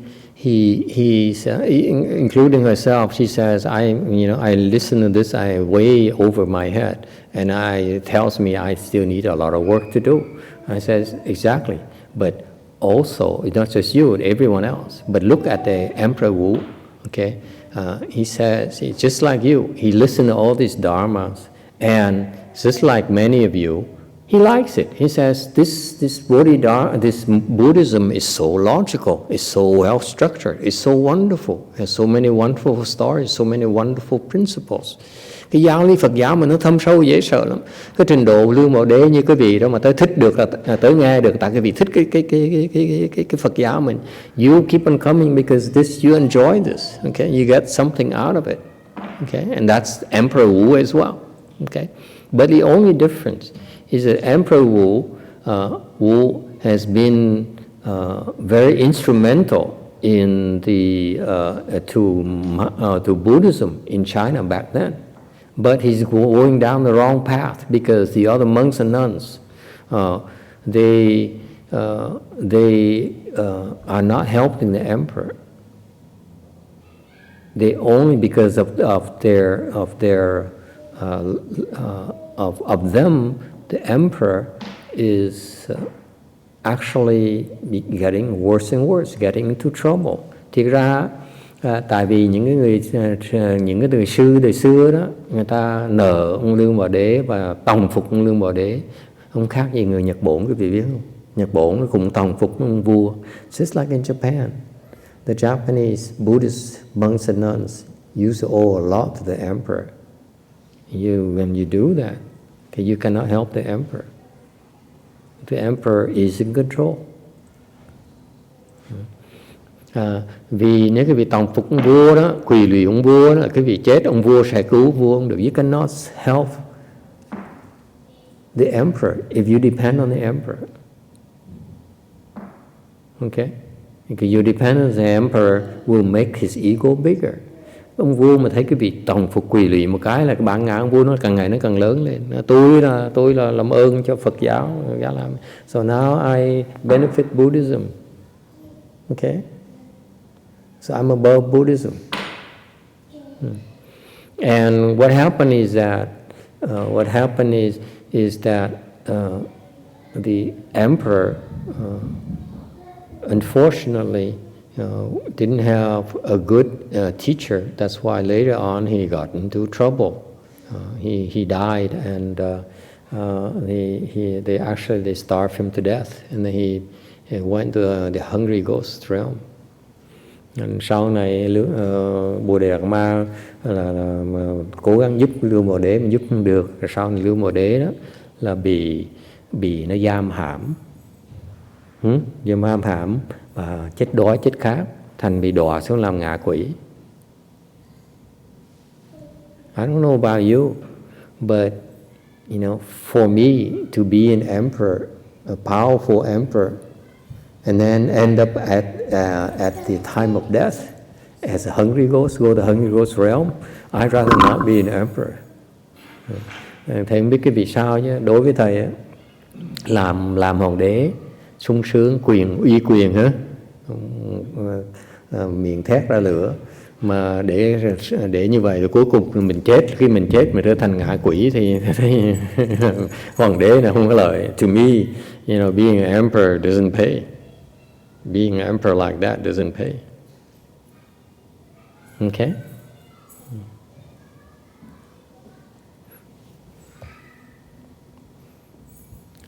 Is that okay? Does that answer your question? Okay. 5 more minutes. Sutra text number 27. With no advisors, thought after thought without interruption is merit. The mind practicing equality and directness is virtue. Self-cultivation of one's nature is merit, and self-cultivation of the body is virtue. Thiện san chư sư niên niên wu jian sư gong xin bình đẳng chữ sư tờ siêu sinh sinh zhi siêu sinh sư gong zhi siêu sanh sư tờ san chư sư. Thiện trí thức, niệm niệm vô gián là công, tâm hành trực là đức, từ tánh tu là công, Tự thân tu là đức. Okay, so he's explained a little bit more. Thought by interruption is merit. The mind practicing quality and rectness is virtue. If you're able to maintain single-mindedness, is called merit. Là nếu quý vị giữ được cái nhất tâm đó, nó không có cái tạp niệm, okay, thì gọi là công. Because right now your mind is full of different thoughts, differing thoughts. Hiện như cái tâm của chúng ta đó cứ tự nhảy lên tưng.